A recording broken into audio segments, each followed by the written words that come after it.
Như Lai từng thực hành phạm hạnh theo 4 chi, đó chính là nói về cách thiêu đốt phiền não, thì Như Lai hết sức hành để thiêu đốt phiền não là Như Lai loại bỏ cả hành thiểm thanh cao, thân thể lõa lồ không cần y phục, thọ thực liếm cả ngày, lấy tay chùi phân, không dám lấy cây hoặc lá, vì cho nó là những con vật nho nhỏ, không thọ lãnh vật thực của người mời, của người khác để dành cho mình, của người hồi hướng, là vật thực được đưa ngang qua ngạch cửa, hoặc cối giã hoặc chày, vật thực của hai người đang ăn, của phụ nữ có thai, phụ nữ đang cho con bú, phụ nữ đang ở với chồng, là vật thực do người chung đậu lại, vật thực chỗ có chó nằm giữ, vật thực ruồi bu, không ăn cá, ăn thịt, uống rượu và các chất xay mà người ta đem ngâm với đủ thứ lúa. Như Lai chỉ độ vật thực trong một nhà, chỉ một vắt cơm mà thôi, trong mỗi ngày lần lên cho đến trong 7 nhà 7 vắt, hoặc là thọ thực trong một chén thật nhỏ rồi lần lên đến 7 chén, hoặc là thọ thực một ngày nghỉ một ngày nghỉ 2 ngày, rồi nhịn luôn nửa tháng. Có khi Như Lai thọ thực bằng rau, lúa rừng, cỏ gạo, các thứ da mà người ta cắt bỏ, bằng trông rêu, cám, cơm cháy, bột cỏ, phân bò, củ, trái cây rụng, làm vật thực cũng có. Và có khi Như Lai mặc y toàn bằng vỏ cây, chỉ gai, bằng các thứ dệt chung lại, hoặc là bằng vải bao tử thi, vải bỏ trên mã, hoặc là mấy đống rác, vải bằng thớ cây. Có khi lại mặc y da cọp luôn cả móng, bằng tranh đan lại, bằng vỏ tràm, hoặc là y làm bằng vỏ của trái cây như vỏ dừa, y làm bằng tóc người, làm bằng đuôi thú, bằng lông chim. Và Như Lai cố gắng để râu và để tóc thật dài, hành luôn luôn đứng không ngồi, và khi thì hành luôn luôn ngồi chồm hổm, khi thì nằm trên gai, khi thì ngâm nước mỗi ngày 3 lần để rửa tội, luôn luôn tinh tấn và thực hành đủ cách để thiêu đốt phiền não như thế đó. Này Xá Lợi Phất, pháp thứ nhì nói về cách nhờ bẩn, thì Như Lai thực hành nhờ bẩn không có ai bằng là thân mình Như Lai đóng bụi đất nhiều năm, có lớp lên meo móc, ví như là khúc củi ngâm nước nhiều năm, đóng rong rêu meo móc vậy. Như thế nào thì thân thể của Như Lai cũng dơ bẩn y như vậy.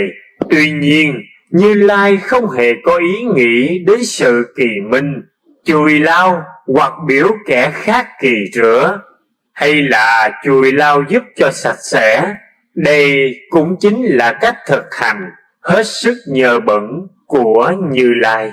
Này hỡi Xá Lợi Phất, pháp thứ ba nói về sự ghê gớm tội lỗi, thì Như Lai hết sức ghê gớm tội lỗi như đi tới, thối lui thì tất cả đều có sự ghi nhớ, có tâm từ bi mẫn, tội nghiệp đến tất cả chúng sanh, dầu giọt nước động trên lá cây cỏ cũng không dám làm đụng cho rớt, vì cho đó là một sinh vật, sợ làm hại đến các sinh vật đó. Đây là cách ghê gớm tội lỗi của Như Lai. Này Xá Lợi Phất, pháp thứ tư nói về pháp hành yên tịnh, thì Như Lai yên tịnh không ai bì là Như Lai vào một cánh rừng nào để hành đạo. Nếu có người chăn bò, chăn dê, người hái củi, cắt cỏ, hoặc là người đi kiếm vật cần thiết trong rừng, vậy thì Như Lai liền bỏ rừng đó, mà đi đến khu rừng khác, bỏ đồi này qua đồi khác, bỏ đồng này qua đồng kia, là bởi vì Như Lai nguyện không cho gặp những người đó, và cũng không muốn cho những người ấy thấy Như Lai. Dĩ cũng như là hươu nai trong rừng, khi thấy người thì chạy trốn, từ rừng này qua rừng kia, từ chỗ này sang chỗ nọ. Như thế nào thì Như Lai cũng tránh những người ta cũng như thế đó. Đây chính là cách thanh tịnh vắng vẻ của Như Lai vậy.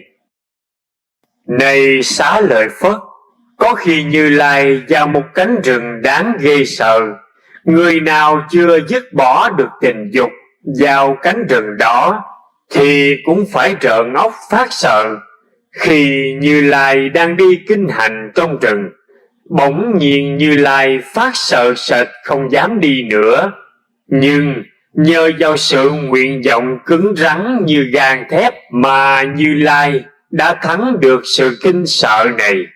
Như Lai nguyện rằng, nếu sự kinh sợ nào phát sanh lên trong khi Như Lai đang đi, thì không khi nào thay đổi hoài nghi khác, cứ dẫn đi hoài cho đến khi hết sợ.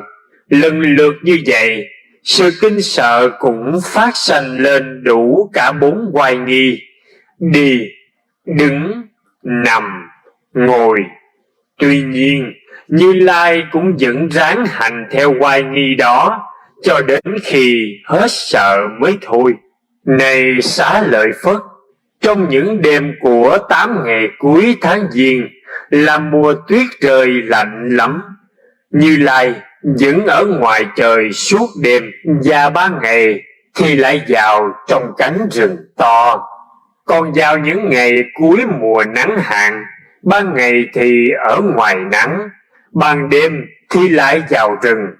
Ngài hành ngược như vậy để cho phải bị lạnh nóng luôn luôn cho khổ sát. Lúc đó bỗng nhiên có bài kệ phát sanh lên trong tâm của Như Lai rằng: hiền nhân đang kiếm con đường, thành tươi trong sạch thoát phường ma dương, khỏa thân đứng giữa tuyết sương, rừng sâu khổ cực từ lương một mình. Này Xá Lợi Phất, có khi Như Lai vào ở trong rừng bỏ tử thi, nằm gối đầu trên những khúc xương khô, tâm trí thì vẫn luôn đeo đuổi theo con đường giải thoát. Trong lúc đó, có những đứa trẻ chăn bò nhìn thấy vậy rủ nhau lại, đứa thì nhổ nước miếng trên mình, đứa thì đái lên, có đứa lại lấy đất cát rải trên mình, đứa thì lấy cây thọc vào lỗ tai. Thế nhưng Như Lai lại không hề có tâm bất bình sân hận đối với các trẻ con đó. Đây là pháp hành về cách xả tâm của Như Lai như vậy.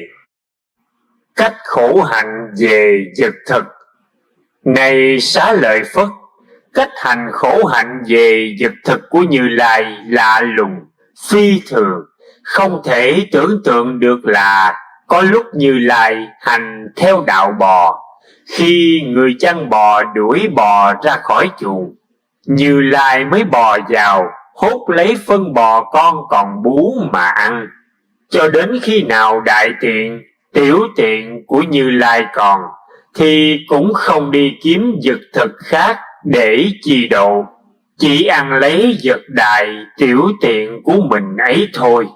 Đây là cách thọ thực hết sức lạ lùng của Như Lai vậy. Tam Tạng 20 trang 297. Này Xá Lợi Phất, có một nhóm Sa môn hoặc Bà La môn cho rằng sự trong sạch của con người là do nơi vật thực, thì Như Lai cũng từng thọ đủ các vật thực, tuy nhiên lại không được kết quả lợi ích gì, và cũng không được giác ngộ giải thoát gì cả. Như Lai đã từng thọ thực mỗi ngày chỉ vừa một lòng bàn tay đậu xanh, đậu xương rồng, đậu trắng hoặc đậu đũa thôi. Thậm chí có khi ăn trái táo làm ra nước, ra bột, ra bánh, thì thân thể cũng gầy mòn. Không những là như vậy thôi, Như Lai càng giảm vật thực, lần đến ăn mỗi hột gạo, hột mè, hột tấm trong mỗi ngày. Này Xá Lợi Phất, hột gạo, hột mè thuở ấy cũng không hề lớn hơn hột gạo, hột mè ngày nay đâu. Khi Như Lai thọ thực quá ít như vậy, thì thân thể của Như Lai vô cùng ốm o, gầy mòn, còn lại da bọc xương, tứ chi teo lại, có u có nần, giống như dây lan hoặc thứ dây có mắt có xương. Khu thì hủng vô giống như là dấu chân của con lừa, thậm chí là xương sống nổi bày lên có cục, có mắt như thể dây quấn vào cây. Xương sườn thì bày ra như ruồi nhà cũ, trong con mắt thì thụt vô sâu như thể bong bóng nước ở trong giếng. Da đầu teo khô như thể trái mướp rừng còn non bị cắt đem phơi nắng. Như Lai tính rờ da bụng thì lại đụng xương sống, tính rờ xương sống thì lại đụng nhầm da bụng. Vì da bụng và xương sống đã dính lại với nhau, cũng chính là do nơi vật thực quá ít vậy. Khi Như Lai tính trỗi dậy để đi đại tiện, tiểu tiện, nhưng lại té ngã sắp xuống. Rồi thì Như Lai lấy tay rờ chà lên mình cho có sức lại, nhưng rờ đụng đến đâu lông đều rụng hết, là bởi vì lỗ chân lông đã thúi, vì thọ thực rất ít vậy. Lúc đó có người thấy vậy nói rằng: thầy Sa môn Cổ Đàm có màu da đen, có người nói màu đậu xanh, có người nói không phải màu đen hoặc là màu đậu xanh, mà là màu xám tro. Coi kim thân của Như Lai sạch sẽ tốt đẹp như vậy, mà khi ấy rất xấu xa, tiêu tụy, cũng là do nơi vật thực ít quá vậy. Dầu cho các bậc Sa môn, Bà La môn, tu sĩ nào trong quá khứ, vị lai và hiện tại mà thọ khổ, đau đớn dữ dội do sự thực hành khổ hạnh, thì cũng chừng đó, chứ không hơn cách khổ hạnh của Như Lai ấy đâu. Nhưng mà rốt cuộc thì cũng luống công vô ích mà thôi. Như Lai cũng chưa thông rõ lý nhiệm màu của đạo, chưa được dứt bỏ lửa phiền, chưa được giác ngộ sáng suốt do sự hành khổ hạnh ấy.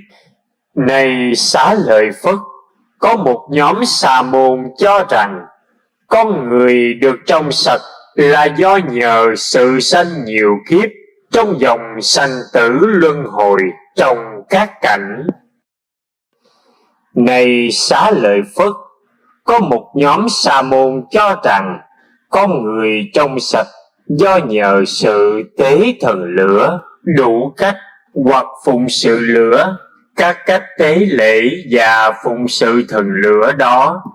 Trong vòng luân hồi thật dài này, Như Lai đã từng sanh làm vua, Bà La môn, và đã từng tế lễ cúng dường thần lửa, mà ít có người làm được.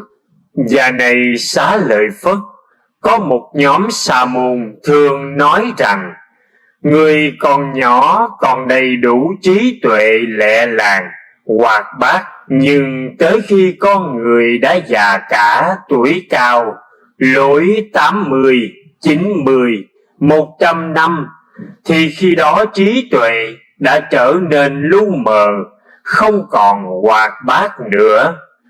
Này Xá Lợi Phất, điều đó người đừng hiểu lầm như vậy, bởi vì hiện giờ đây Như Lai đã 80 tuổi, già cả tuổi cao, thân thể hao mòn. Tuy nhiên trí tuệ của Như Lai vẫn còn rất sáng suốt, còn đầy đủ sự ghi nhớ và biết mình. Này Xá Lợi Phất, hàng tứ chúng trong đạo ta, có người tuổi thọ đã tới 100 năm, nhưng mà vẫn còn tinh tấn, và sự ghi nhớ luôn cả trí tuệ cũng vẫn còn đầy đủ và hoạt bát như thường. Ví như người thiện xạ đã huấn luyện thuần thục trong nghệ thuật của mình, hễ muốn bắn đâu thì chúng đó không sai chạy như thế nào, thì hàng tứ chúng của Như Lai có người cũng đến 100 tuổi, tuy nhiên trí tuệ vẫn sáng suốt đầy đủ, sự ghi nhớ và tinh tấn như thường, cũng như thế đó mà thôi. Hàng tứ chúng thực gia cả này vào hỏi Pháp Như Lai trong tứ niệm xứ. Như Lai chỉ trả lời một lần là nhớ rõ rệt, không lẫn lộn, không cần hỏi lại Như Lai lần thứ hai. Này Xá Lợi Phất, dầu cho Như Lai đã già cả, yếu đuối và tuổi cao, các người phải khiêng Như Lai bằng giường bằng võng. Tuy nhiên trí tuệ của Như Lai cũng vẫn sáng suốt như thường, không khi nào thay đổi vậy. Đến đây dứt cách hành khổ hạnh mà Ngài giải cho Xá Lợi Phất xong, thì Ngài giải luôn cách hành khổ hạnh một cách khác nữa, về hơi thở cho Bà La Môn, tên gọi là Agivesana, tu theo tà thuyết. Cách khổ hạnh về hơi thở. Về pháp này, Đức Phật thuyết cho Agivesana tu theo tà thuyết tới hỏi đạo tại vườn Mahavana, gần với Dương Thành Tỳ Xá Ly, Tây Tạng 22E, trang 107. Này Agivesana, khi Như Lai còn đang tìm các pháp lành và nơi yên lặng là Niết Bàn để diệt tắt các sự khổ não và lửa phiền, Như Lai đã đi lang thang trong xứ Ma Kiệt Đà. Vào một hôm đến xóm Sena Nigama ở xứ Uruvela. Chỗ này coi rất vui vẻ và phong phú, và cạnh bên có một cánh rừng rất tốt tươi, có con sông sâu nước chảy trong veo, có bến nước bằng thẳng, có xóm làng đi khất thực cũng gần và rất thuận tiện.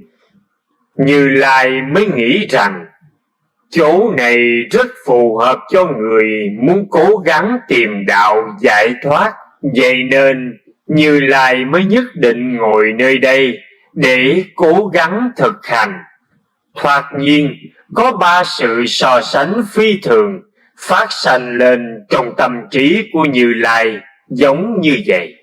Này Agivesana, giống như là một khúc củi tươi vẫn còn mũ lại ngâm trong nước. Khi đó có người đem lửa mồi, định là nhúm lửa cho cháy những củi tươi này. Vậy người nghĩ như thế nào? Và củi đó có thể cháy lên được không? Bạch thầy Cô Đàm, không thể được. Người đó chỉ được sự mệt nhọc, luống công vô ích, vậy thôi. Sự ví dụ này cũng giống như các bậc Sa môn, Bà La môn và cả tu sĩ. Thân không xa lánh, dứt bỏ, yên lặng ngũ trần. Tâm lại còn ước ao, ham muốn, mê mẩn, khao khát, nồng nhiệt trong tình dục của ngũ trần. Vậy thì cho dù các bậc đó có cố gắng khổ hạnh, hành thân hoại thể cách nào thì cũng sẽ luống công vô ích, chứ không thể nào giác ngộ, sáng suốt, đắc thành đạo quả được đâu. Như thể khúc củi tươi còn mũ để trên khô, Khi đó có một người đem lửa lại, định nhúm lửa cho cháy lên. Ngươi nghĩ thế nào? Củi đó có thể cháy lên được hay không? Bạch thầy Cô Đam, không thể được, mặc dù là củi đó ở trên khô, nhưng vẫn còn tươi và bủ.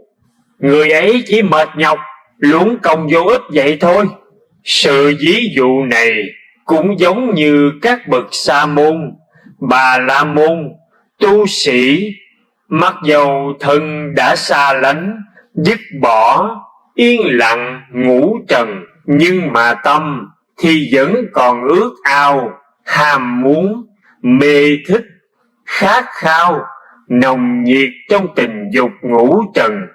Thì dầu cho các bậc đó có cố gắng khổ hạnh cách nào đi nữa, cũng sẽ luống công vô ích mà thôi, chứ không thể nào giác ngộ, sáng suốt và đắc đạo quả được đâu. Và như khúc củi khô lại ở trên khô, khi đó có một người đem lửa lại, định nhúm lửa cho cháy lên. Vậy thì người nghĩ thế nào? Liệu là củi đó có thể cháy lên lửa được hay không? Bạch thầy Cô Đam, được. Sự ví dụ này cũng như các bậc sa môn, bà la môn, tu sĩ, thân đã xa lánh, dứt bỏ, yên lặng ngủ trần, và tâm cũng không ao ước, ham muốn, mê thích, khao khát, nồng nàn trong tình dục của ngũ trần. Thì dầu cho các bậc đó có cố gắng khổ hạnh hay không, cũng có thể giác ngộ, sáng suốt và đắc đạo quả niết bàn được. Này hỡi Agivesana, đây là 3 điều so sánh tỷ dụ lạ lùng mà Như Lai chưa từng biết và nghe nói bao giờ cả. Này Agivesana, Như Lai bèn nghĩ rằng, thôi, bây giờ ta phải cố gắng hành đạo. Khi đó Như Lai mới cắn 2 hàm răng lại, lưỡi thì đụng sát ổ gà, dùng tâm mà đè nén, ép buộc cái tâm của mình lại. Khi Như Lai hành gắt gao như vậy, thì mồ hôi từ 2 bên nách của Như Lai chảy ra xối xả. Sự tinh tấn này rất thẳng thắn, không giải đãi, có sự ghi nhớ rõ rệt, không làm lộn. Nhưng xác thân Như Lai vì bị sự tinh tấn quá sức mà phải nóng nảy, bực bội, không được yên tĩnh. Mặc dù đau khổ như vậy, nhưng Như Lai cũng không hề thối chí hay ngã lòng. Như Lai lại đổi phương pháp tham thiền bằng cách nín hơi thở. Như Lai bèn bịt hơi gió nơi miệng và mũi không cho vô ra. Lúc đó hơi gió lại ra theo 2 lỗ tai, nghe dù dù, giống như là ống hơi của người thợ bạc đang thổi vậy. Bây giờ Như Lai lại bịt luôn hơi gió để không cho ra vào nơi lỗ tai nữa. Lúc đó hơi gió bị nghẹt bía dữ dội, đâm xoáy ở trong đầu của Như Lai, tựa như là người lấy dùi nhọn hoặc là chĩa đâm xoáy ở trong đầu. Mặc dù sự đau khổ phát lên dữ dội như vậy, nhưng Như Lai cũng không thối chí ngã lòng, vẫn đầy đủ sự ghi nhớ, không hề lầm lộn. Như Lai cũng vẫn tiếp tục nín hơi thở, bịt cả miệng, mũi và tai, không hề cho hơi thở ra vào. Khi đó đầu của Như Lai nhức nhối, như là muốn đứt bể ra từng mảnh vậy. Như Lai cũng vẫn tiếp tục hành như vậy nữa. Bây giờ hơi gió lại càng cao trong bụng của Như Lai, vô cùng đau đớn, cũng như người lấy dao thật bén xẻ nát ở trong ruột của mình vậy. Như Lai cũng vẫn tiếp tục hành như vậy nữa. Lúc này hơi gió càng bị nhốt bịt lại, càng làm cho đau đớn dữ dội hơn nữa, là làm cho khắp cả châu thân nóng nảy đến cực độ, ví như là hai người dõng mạnh bắt người yếu đuối hơn, nắm hai tay hai chân lại, sau đó căng ra đem đi hơ trên hầm lửa to vậy. Này Agivesana, tuy là Như Lai bị đau khổ vì chính sự hành gắt gao như vậy, nhưng Như Lai không hề thối chí ngã lòng, vẫn có đầy đủ sự ghi nhớ, không hề lầm lộn. Lúc bấy giờ có chư thiên nói thầy Sa môn Cồ Đàm đã chết rồi. Chư thiên khác lại nói rằng thầy Sa môn Cồ Đàm chưa chết, nhưng mà rồi thế nào cũng chết thôi. Có chư thiên khác thì lại nói rằng thầy Sa môn Cồ Đàm không chết đâu, thầy còn sống, và đó cũng là cách sống của bậc A-la-hán như vậy đó. Này Agivesana, Như Lai nghĩ rằng hành như vậy mà còn chưa được đạo quả, vậy bây giờ ta nên nhịn đói cho được ngộ đạo. Lúc đó đã có nhóm chư thiên đến nói nhỏ với Như Lai rằng nếu Ngài nhịn đói thì chúng tôi dùng vật thực của chư thiên đem vào lỗ chân lông của Ngài. Như Lai mới nghĩ rằng mình tính nhịn đói mà chư thiên lại đem vật thực theo lỗ chân lông vào cho mình, vậy chẳng khác nào mình tự dối mình. Như Lai bèn ngăn cản chư thiên, biểu là đừng làm như vậy, không nên. Như Lai bèn tính rằng thôi, ta thọ thực ít, là mỗi ngày chỉ một lòng bàn tay đậu xanh, hoặc là đậu xương rồng, đậu trắng, hay là đậu đũa thôi. Một khi ta thọ thực ít như vậy thì thân thể ta ốm o gầy mòn, rồi lần lần giảm bớt như cách khổ hạnh vật thực ở trang phía trước vậy. Lúc đó Như Lai mới suy nghĩ rằng con đường khác thực hành cho giác ngộ có hay không. Liền khi đó Như Lai mới nhớ lại, trước kia trong lúc ta còn bé, vào một hôm nhằm lễ cày ruộng của dòng Thích Ca, các cung phi ham đi coi lễ, bỏ ta một mình dưới bóng cây trâm. Lúc đó tâm của ta lần lần yên lặng ngủ trần, và các pháp mới nhập sơ vào sơ thiền, và có đầy đủ sự phỉ lạc yên vui. Này Agivesana, trí tuệ của ta tự nhận thức rằng con đường này thực hành mới có thể giác ngộ được. Vì sự an lạc nào mà không lẫn lộn với ngũ trần, với phát ác, thì sự an lạc đó ta không nên nhòm gớm hoặc là ghê sợ đâu. Nhưng mà thân thể của ta gầy ốm như thế này thì không thể nào đắc được sự an lạc đó.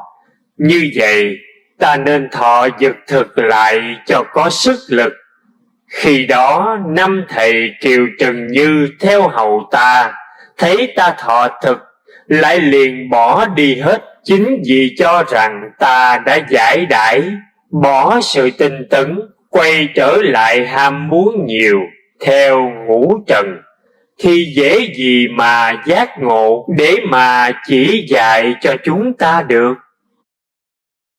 Này Agivesana, khi Như Lai thọ thực cơm bánh cho có sức lại rồi, thì vào một hôm nhằm ngày rằm tháng 4 Vesakha, ở dưới cội cây Bồ Đề, Như Lai đã lần lần yên lặng ngủ trần và các pháp phiền não, rồi nhập vào sơ thiền, nhị thiền, tam thiền, tứ thiền, hưởng an vui khoái lạc, trong tứ hoài nghi. Mặc dù sự an vui phát sanh lên như vậy, nhưng không làm cho Như Lai mê thích, quên mình theo pháp đó, vẫn cố gắng mãi không thôi.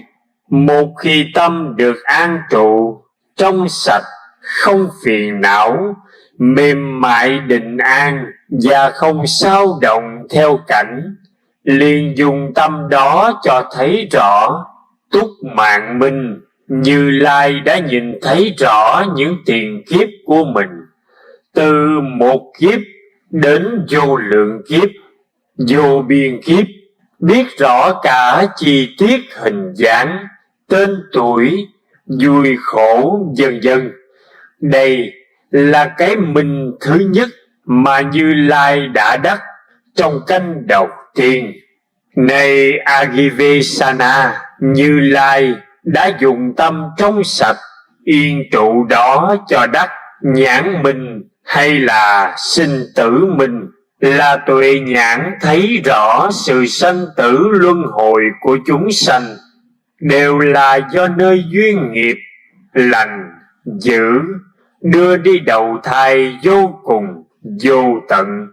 Đây là cái minh thứ nhì mà Như Lai đã đắc được trong canh giữa vậy. Như Lai vẫn cố gắng dùng tâm trong sạch yên trụ đó để chú tâm cho đắc được lậu tận minh, là trí tuệ diệt tận các pháp trần luân. Như Lai thấy rõ đây là khổ, đây là nguyên nhân phát sanh cái khổ, đây là nơi diệt khổ, đây là con đường thực hành cho đến nơi diệt khổ, và thấy rõ các pháp trầm luân theo lý tử đế. Khi ấy, tâm của Như Lai đã hoàn toàn giác ngộ, giải thoát tất cả phiền não và các pháp trầm luân, không còn dư sót gì cả. 16 phận sự Như Lai đã hành tròn đủ. Đây là cái minh thứ ba mà Như Lai đã đắc trong canh chót. Vô minh diệt tắt mất đi, minh triết lại phát sáng lên. Bây giờ đây Như Lai thì Như Lai đã trở thành một bậc chánh biến trì, diệt tắt hẳn dòng sanh tử luân hồi. Kể từ sau khi đắc đạo vô thượng chánh đẳng chánh giác, Ngài hưởng lương vị của đạo quả Niết Bàn trong 49 ngày. Rồi đến ngày rằm tháng 6 Asaha, Ngài chuyển pháp luân đầu tiên cho 5 thầy Kiều Trần Như nơi vườn Lộc Giả tại xứ Ba La Nại. Khởi đầu bài pháp của Ngài nhấn mạnh trong 2 điểm. Một đó là không nên hành theo cách khổ hạnh, vì nó làm cho đau khổ, không phải con đường của bậc thánh nhân, không có lợi ích gì cả. 2. Không nên hành theo cách lợi dưỡng, là tu hành một cách quá dễ dãi, là pháp thấp hèn của người trong xóm, của kẻ thường nhân, không có sự lợi ích gì cả. Rồi Ngài dạy nên hành theo trung đạo Mahima Bhattipada, là con đàn bậc trung, không thẳng lắm cũng không dùng lắm, là bát thánh đạo có 8 ngã: chánh kiến, chánh tư duy, chánh ngữ, chánh nghiệp, chánh mạng, chánh tinh tấn, chánh niệm và chánh định. Con đường trung này thực hành theo thì mới có thể giác ngộ sáng suốt, diệt tận phiền não, và mới có thể đắc đạo quả Niết Bàn.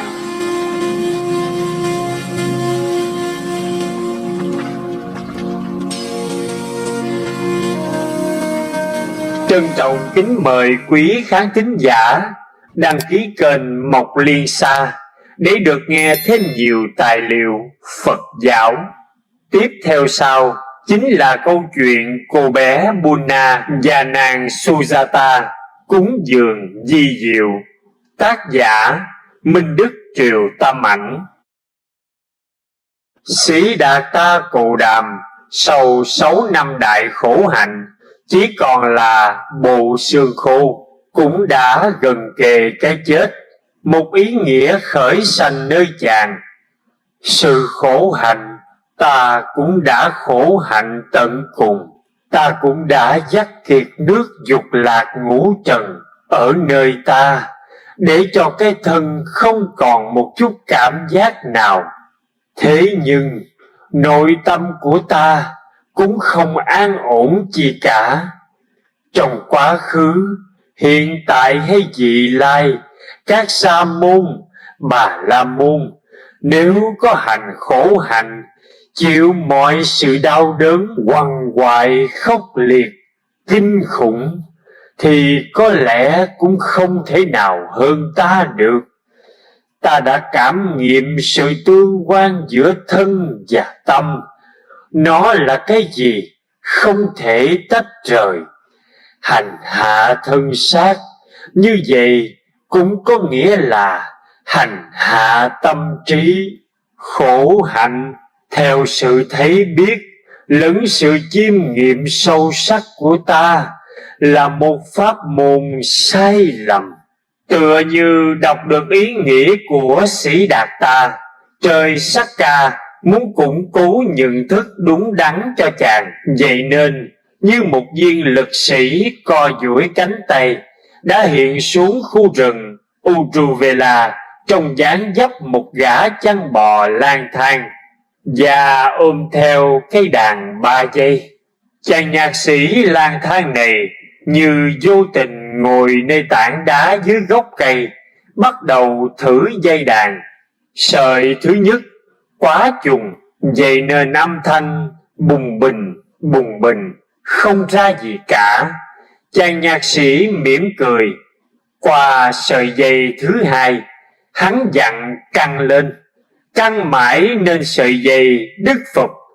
Đến sợi dây thứ ba, hắn cẩn thận từ từ vẫn căng ra, nhưng lại căng từ từ đến độ chừng mực vừa phải. Rồi hắn gảy một khúc nhạc. Ôi, âm thanh tựa như từng hạt bảo châu thành trong da động giữa không gian. Sau đó thì lại du dương trầm bổng thánh thót, tựa như dòng chim hòa tấu, như cung đàn muôn điệu của mùa xuân. Và rồi gã nhạc sĩ lang thang rời tảng đá, vừa đi vừa gảy vừa hát.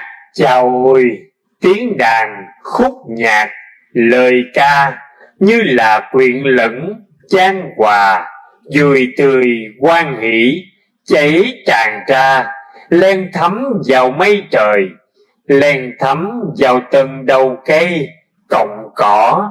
Sau đó xa dần, Sĩ Đạt Ta ngồi lặng, nắng loãng nhẹ và mỏng, hiu hiu mơn man vuốt nhẹ lên làn da khô gầy đen điểu. Một cảm giác dễ chịu, an bình đi sâu vào tâm hồn. Hễ trùng quá thì không gãy được, căng quá thì đứt dây. Khi nào sợi dây đàn căng đúng độ chừng mực thì âm thanh mới có thể tuyệt hảo. Sĩ Đạt Ta lại nhớ rằng thuở ấu thơ, lúc đi dự lễ hạ điền với dường phụ, chỉ cần là ngồi hít thở thanh thản là có thể đi được vào định sơ thiền. Trong những năm tháng thực tập thiền 4 nức của đạo sư Alara, đôi khi chàng trú thâm sâu vào hỷ lạc, do bởi thân an vui tươi mát, vậy nên tâm cũng được an vui và tươi mát theo. Như vậy là có một loại thực phẩm, đó là hỷ lạc, nó nuôi dưỡng tâm, vậy nên thân cũng được khỏe khoắn, nhẹ nhàng và dễ chịu. Và kể từ khi đi lên các tầng thiền vô sắc là ta đã từ bỏ hỷ lạc, chỉ còn cảm giác xả quân bình và sống trong thế giới của không, của thức, của tưởng vi tế. Rồi chàng tiếp tục nghĩ, đời sống, cái được gọi là đời sống là cái gì nhỉ? Nếu được gọi là đời sống thì phải là toàn bộ thực tại, toàn bộ thân và tâm, nghĩa là toàn bộ thân sắc, cảm giác, tri giác, ý chí và cả nhận thức. Vậy tại sao ta muốn từ bỏ cái này, tìm kiếm cái kia? Tại sao ta đã có thời gian muốn từ bỏ cảm giác, chỉ sống với cái tưởng mà thôi? Vậy còn khổ hạnh là gì? Triệt tiêu thân xác chăng? Ta muốn diệt cái thân xác chăng? Và dẫu là ta đã tận trừ cảm giác và thân xác cho đến hồi gần như chết, thì ta có được gì? Dây đàn căng thì nó sẽ đứt. Như thể tìm ra đáp số, chàng đã chậm rãi đứng dậy, dịu dàng đưa mắt nhìn quanh, hít một hơi thở đầy. Chàng chợt nghe hương rừng thơm ngát, nhiều sắc hoa nở đẹp mà từ lâu chàng đã không thấy. Có một chú sóc vàng chợt xù đuôi trong hốc cây, thò lỏ mắt ra để nhìn chàng. Sĩ Đạt ta cúi xuống nhìn mình, thật là không còn nhân dạng gì. Tấm áo, vỏ cây, lá cây, tất cả đều rách nát tả tơi, chỉ còn bộ xương khô lủng lẳng đeo dính các đốt xương lại với nhau thôi. Kể cả nước da vàng rồng mỹ diệu với sắc tướng phi phàm, bây giờ thì rõ là bóng ma của một con quỷ đói. Ta phải tìm một tấm vải bó tử thi nào vẫn còn lành lặn, xuống sông tắm rửa cho sạch sẽ, rồi ta sẽ bắt đầu đời sống tu tập theo lời mách bảo của gã nhạc sĩ lang thang kia, nghĩa là không trùng quá mà cũng không căng quá. Kiếm một cây gậy, chàng chống từ từ và chậm rãi lê từng bước một qua bên kia của nghĩa địa. Đi được 5-7 bước, chàng buộc phải dừng lại để thở, nhưng riết rồi cũng đến nơi. Tìm là có. Cha, một tấm vải màu vàng đất bó gọn một tử thi chẳng rõ nam hay nữ, quăng bỏ ở đây đã lâu. Chàng nói nhỏ, xin hãy cho ta tấm vải mà ngươi đã không còn sử dụng nữa. Ít hôm nữa thôi là thân xác của ngươi cũng đã trả về cho tứ đại. Chàng rút tấm vải, phải dùng sức mạnh và thở gấp mới lấy tấm vải ra được. Tấm vải vẫn còn dính máu, dính mũ đã khô. Sĩ Đạt ta lần đến bờ sông, dựa bên mép sông có mấy tảng đá. Chàng giặt sạch tấm y, phơi trên đá, sau đó tắm rửa kỳ cọ thật lâu. Dừng lại, thở một hồi rồi chà sát cho kỳ hết bụi đất, cẩu ghét, lớp da chết trên người. Sau đó, vì quá mệt, Sĩ Đạt ta nằm ngủ một giấc vô tư, vô lự. Khi tỉnh dậy, chàng nghe tinh thần sảng khoái, lấy tấm y vàng đất đã khô ráo, quàng vào trong người, rồi cất bước lên hướng rừng. Bởi do sức lực dường như đã sử dụng hết năng lượng cuối cùng của mình, chàng nằm gục trên đám cỏ, nằm bất tỉnh như vậy không biết đã bao lâu, thì chợt nhiên có một bé gái theo như lệ thường mang sữa đồ hề, bánh, hoa trái đến cúng cho thần linh tại gốc cây gần đó. Nhìn thấy một vị sa môn gầy khô nằm thoi thóp thở, cô bé biết nhà tu khổ hạnh này do đói quá đã lâu, vậy nên kiệt sức. Động mối từ tâm, cô bé đã tự ý quỳ xuống bên cạnh, lấy ngọn lá làm thìa, đổ chút ít sữa vào miệng. Và khi những giọt sữa đầu tiên đi từ môi, chàng nhấm nháp qua lưỡi, rồi thấm xuống cổ họng, rồi đi vào dạ dày. Cảm giác dễ chịu từ từ lan thấm cả người. Cô bé lúc này mỉm cười, trao nguyên hũ sữa có nắp đậy cho chàng. Chỉ lát sau thôi là chàng uống hết hũ sữa, người tỉnh táo trở lại. Chàng nói: "Cảm ơn cháu gái. Cháu ở đâu? Đến đây có việc gì mà cho ta một bát sữa kỳ diệu đến thế?" Cô bé mỉm cười, rạng rỡ niềm vui: "Cháu ở trong làng. Chủ của cháu, một bà chủ tốt bụng, thường hay sai bảo cháu đến gốc cây này để cúng sữa, bánh trái cho các vị thần linh." Sĩ Đạt Ta mỉm cười: "Rồi cháu nhìn thấy ta sắp chết, vậy nên đã tự ý dâng hũ sữa cho ta. Cháu không sợ bà chủ rầy la sao?" "Dạ không." Cô bé mở tròn mắt đen lấy: "Bà chủ của cháu tốt bụng lắm. Bà chủ không rầy la đâu, mà còn khen ngợi nữa là khác. Bà chủ vẫn thường hay dạy cháu giúp một người đói khổ, cứu một người sắp chết là sẽ được phước đức nhiều lắm." "Ừ, tốt lắm, giỏi lắm. Cháu tên là chi?" "Dạ, cháu tên là Bunna. Bà chủ của cháu là Sujata, chính là con gái của ông triệu phú Senani, ở tại làng Sena cũng gần đây thôi ạ."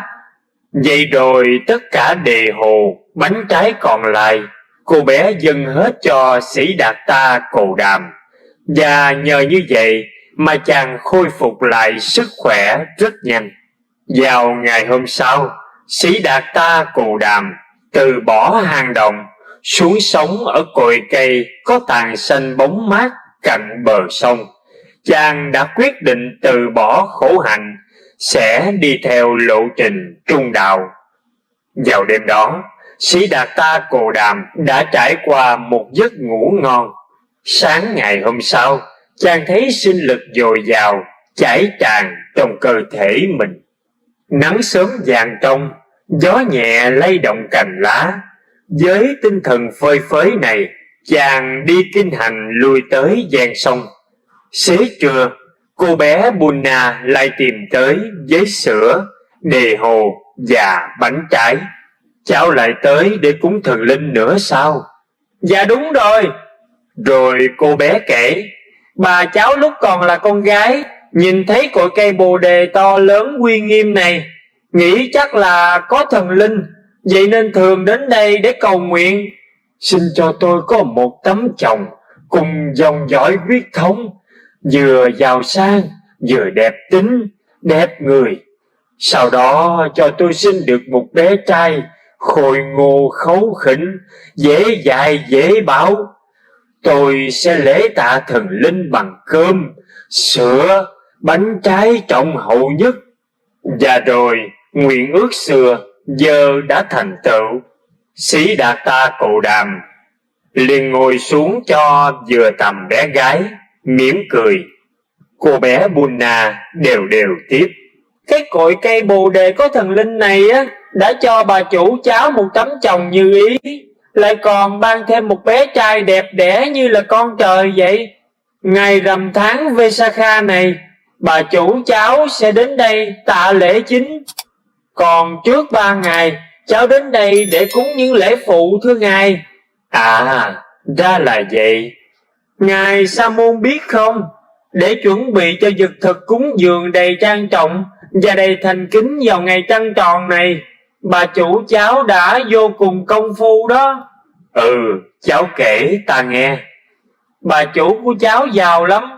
Ông chủ của cháu lại là người rất tốt bụng. Ông cười hiền lành khi nhìn thấy bà chủ chuẩn bị sữa để cúng tạ thần linh. Bà nuôi mấy chục con bò sữa cao lớn và sung sức nhất, lấy sữa của mấy chục con bò này để nuôi 8 con bò sữa mập ú, lấy sữa của 8 con bò sữa mập ú này chỉ để nuôi 2 con bò sữa đang tơ, và sữa của 2 con bò này chỉ dành riêng để cúng thần linh thôi. Sữa hôm qua Sa môn dùng là sữa tuyệt vời kia đó." Khi nghe đến đây, Sĩ Đạt Ta Cồ Đàm không còn ngạc nhiên nữa. Sữa hôm qua đúng là dược phẩm, là thuốc bổ hồi sinh thật sự. Sĩ Đạt Ta Cồ Đàm cười nói: "Nó không những là thuốc bổ, nó còn là thần dược nữa kìa."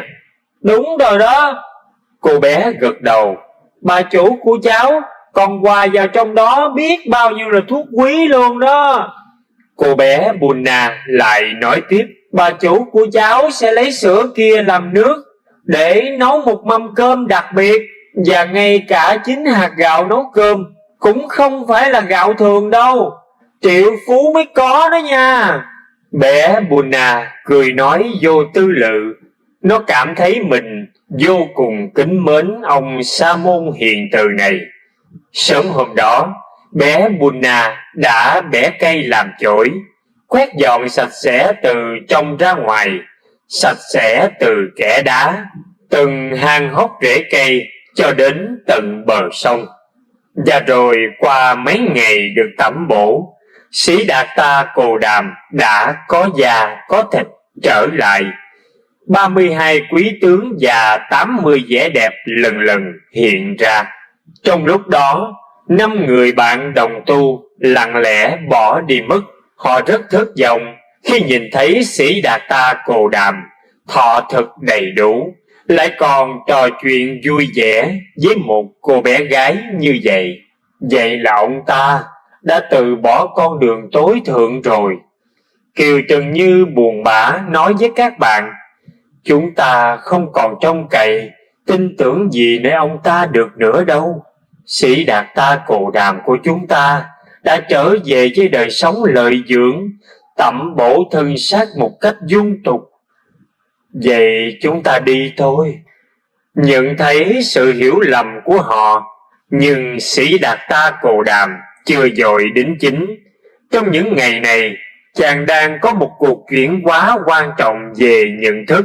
Đã có điều gì đó đang xảy ra trong nội tâm của chàng. Sĩ Đạt Ta Cồ Đàm đang dần dần hình thành lộ trình tu tập rất mới mẻ. Chàng từ bỏ khổ hạnh, nghĩa là từ bỏ con đường truyền thống, và chàng sẽ nương tựa các đất thiền hữu sắc. Ở đó có pháp lạc, thanh tịnh, thuần thục và nhu nhuyến của tâm. Nương tựa vào chúng để bắt đầu nhìn ngắm diễn tiến, vận hành của sự sống. Và sự sống là chi? Sự sống là cái đang diễn ra, tương quan với toàn bộ con người mình, thân tâm này cùng với ngoại giới. Đau khổ, phiền não, sầu muộn, tham sân, gì đi nữa cũng phát sanh từ đó, thì sự tu tập của ta cũng phải được ngắm nhìn từ đó. Đêm 14 tháng 4 âm lịch Vesakha, dưới cội cây bồ đề hùng vĩ, Sĩ Đạt Ta Bồ Đàm an trú các định hữu sắc, nuôi dưỡng phỉ lạc. Đến khuya vào canh 2, chàng nằm nghỉ. Khoảng giữa canh 3, chàng nằm mộng. Sĩ Đạt Ta Cồ Đàm thấy mình nằm trên mặt đất, đầu gối đỉnh núi Himalaya, tay trái thì đặt dắt qua phía đông đại dương, tay phải đặt dắt qua phía tây đại dương. Hai chân thì duỗi thẳng, gác qua châu Diêm Phù Đề, thông xuống phía nam đại dương. Sĩ Đạt Ta Cồ Đàm thấy có một cây cỏ tên gọi Tiriya, mọc từ lỗ rúng và lớn lên. Nó to dần, cao dần lên một gang, một cùi, rồi một sải, dần dần, rồi một do tuần đến trăm do tuần, rồi đứng chực cả hư không.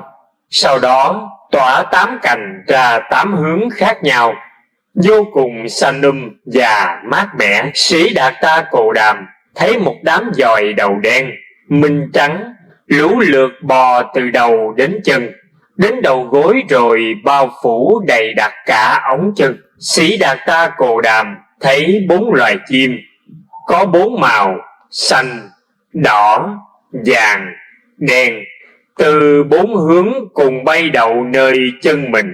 Bỗng nhiên chúng hóa thành màu trắng hết. Sĩ Đạt Ta Cồ Đàm thấy mình đi qua đi lại, đi lên đi xuống trên đống phân cao to như ngọn núi, nhưng hai chân lại không hề dính một chút dơ bẩn, không hề lây một chút xú uế nào cả. Lúc sao mai vừa mới mọc, Sĩ Đạt Ta Cồ Đàm tỉnh dậy Giấc mộng vẫn đang còn mới mẻ, chàng tự đoán ngay rằng điềm triệu thứ nhất, ta sẽ thành bậc chánh đẳng giác, trở thành vị Phật trên quả đất này. Điềm triệu thứ hai, có một giáo pháp trung đạo, bởi vì cây mọc chính giữa lỗ trúng, có 8 nhánh để giáo hóa chư thiên và nhân loại, gọi là bát chánh đạo. Điềm triệu thứ ba, hội chúng cư sĩ tóc đen mặc áo trắng sẽ đến quy y, nương nhờ dưới chân ta để tu tập. Điềm triệu thứ tư, những người có đức tin đủ thành phần trong 4 giai cấp sẽ đến để xuất gia tu tập, rồi cả 4 giai cấp đều được hòa tan, tẩy sạch trong biển pháp màu trắng, chấm dứt sự kỳ thị. Điềm triệu thứ năm, nhiều người đến bố thí cúng dường, nhưng khi thọ dụng 4 món vật dụng, ta sẽ không say mê, không dính mắc phải nó. Sau khi giải minh 5 điều triệu, Sĩ Đạt Ta Cồ Đàm thấy lòng hân hoan, phỉ lạc. Rồi sau khi vệ sinh cá nhân xong, chàng đi kinh hành một lát, rồi xuống sông để tắm.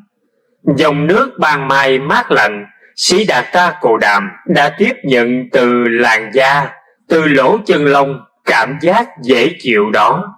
Tai của chàng nghe được cả âm thanh lao xao của từng làn sóng nước. Mũi chàng ngửi được cả mùi hương của rồng rêu, của cả thiên nhiên hoang sơ. Ngũ quan và nhận thức đã trở nên tinh tế. Không thể nào rời bỏ thế giới hiện tượng sự sống, mà phải lắng nghe, cảm nhận hiện tượng sự sống một cách trọn vẹn, sâu sắc nhất.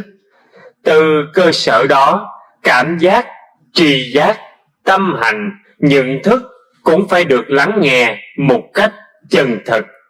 Như dòng sông này, các giọt nước kế tục trôi chảy như thế nào, thì cảm giác, tri giác, tâm hành và nhận thức của ta cũng sẽ trôi chảy y như vậy. Vào lúc ngồi thiền dưới gốc cây, Sĩ Đạt Ta Cồ Đàm duy trì, tăng cường sự chú tâm và tỉnh giác để có thể lắng nghe toàn thể thân, tâm cùng với các đối tượng của chúng. Tất cả đều trôi chảy, tụ rồi tan, đến rồi đi liên tục, không gián cách, không hề có một cảm thọ, tri giác, tâm hành, nhận thức nào có thực tính, ngã tính. Cái mà Vệ Đà bảo là tiểu ngã, là linh hồn vẫn thường tại đồng một thể với đại ngã vũ trụ, chợt rã tan như bong bóng nước vậy. Tất cả chúng đều là vô ngã. Sự thấy rõ bằng thực chứng, bằng quán chiếu tự thân này, cho Sĩ Đạt Ta Cồ Đàm một phỉ lạc chưa từng thấy bao giờ. Và khi nàng Sujata và cô bé Bunna mang lễ vật đến gốc cây cúng thần linh, thì họ thấy một vị thần hào quang sáng rực đang điềm tĩnh tọa thiền. Ngay cả cô bé Bunna cũng cảm nhận khác lạ.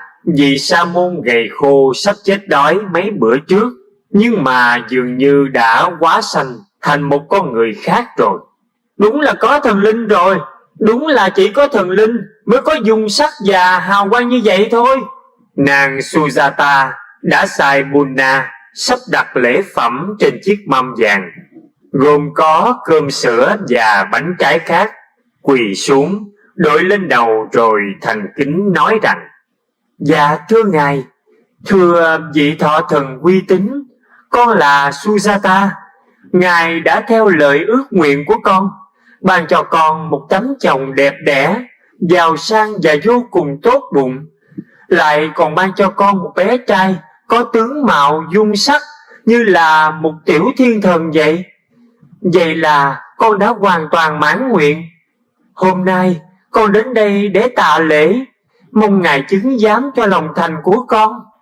Sĩ Đạt Ta Cồ Đàm xả thiền, mỉm cười nói lại rằng: Ta chỉ là một sa môn đang tầm đạo mà thôi, có phải là thần linh gì đâu. Cô bé Bunna biết kìa. Cô bé Bunna vẫn đang quỳ mọp bên chủ, bây giờ mới ngước đầu lên. Dạ không, hôm nay ngài Sa Môn đúng là thần linh mà. Bà chủ con và con đều thấy rõ như vậy hết. Và riêng nàng Sujata thì vô cùng tri ân và xúc động, tự nghĩ rằng thần linh đã cảm ứng cho lòng thành của ta, vậy nên đã hóa thần nơi vị Sa Môn thân tướng cao sang và vô cùng quý phái này. Sĩ Đạt Ta Cồ Đàm tự nghĩ, tất cả đều có nhân và duyên, ta hãy thọ nhận, bởi vì lợi ích cho nàng và cũng là lợi ích cho cuộc chuyển hóa vĩ đại đang ở nơi ta. Khi nàng Sujata và cả cô bé Bunna dâng nguyên cả mâm bằng vàng cho trọn lễ rồi ra về, Sĩ Đạt Ta Cồ Đàm đứng trầm tư, quán tưởng giây lát, rồi chậm rãi từng bước một ra bờ sông, lựa chọn đám cỏ sạch. Sĩ Đạt Ta ngồi xếp bằng, do tròn cơm sữa thành 49 vắt to bằng trái thốt nốt, chánh niệm, tỉnh giác. Sĩ Đạt Ta chú nguyện rồi độ thực hết 49 vắt cơm đó. Sau đó ngài cầm mâm vàng đứng lên. Sĩ Đạt Ta phát nguyện rằng, nếu như dưới cội cây Bồ Đề kia mà ta đắc thành quả vị chánh đẳng giác, thì xin mâm vàng này trôi ngược dòng sông.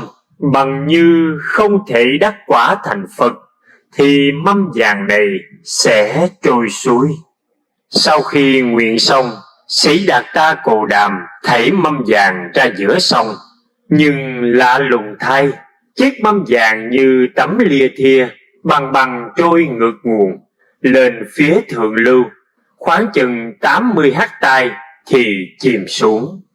Ngay lúc đó, trên thế gian thì không có chuyện gì, nhưng mà dưới thủy cung, nguyên là dưới cung điện của Long Dương, đã có 3 chiếc mâm vàng của 3 vị Phật quá khứ. Đó là Đức Phật Câu Lưu Tôn, Đức Phật Câu Na Hàm và Đức Phật Ca Diếp. Khi chiếc mâm vàng của Sĩ Đạt Ta Cồ Đàm chìm xuống, trôi về thủy cung, đụng phải 3 chiếc mâm vàng trước, tiếng ngân đã vang lên. Long Dương Kalanaga lúc đó đang ngủ, nghe âm thanh của mâm vàng chạm nhau, thức dậy, mỉm cười và nói rằng, chà, mới hôm qua một vị Phật đã xuất hiện, vậy mà hôm nay lại có một vị Phật khác nữa ra đời. Sĩ Đạt Ta Cồ Đàm biết rằng nguyện của mình sẽ đạt, lòng hân hoan, thư thái, và còn biết rõ ràng sự chuyển hóa của mình, cái nhìn mới mẻ của mình về sự tu tập là chính xác, đúng đắn. Bước về cội cây Bồ Đề, Sĩ Đạt Ta Cồ Đàm vô cùng tự tin khi thấy mình đã chuẩn bị đầy đủ cho một cuộc hạ thủ công phu mà không còn sợ phải lầm lạc nữa. Và có ai mà ngờ rằng là bát sữa kỳ diệu và cả những vắt cơm đề hồ thượng phẩm của cô bé Bunna và cả nàng Sujata đã làm nên một kỳ tích mà muôn triệu năm mới có một lần. Đó là những giọt máu tiếp năng lực, thêm nhiên liệu để cho một đức chánh đẳng giác và giáo pháp thoát khổ ra đời, cứu độ cho vô lượng nhân thiên, còn rực rỡ huy hoàng và sáng chói, chiếu diệu đến tận ngày hôm nay.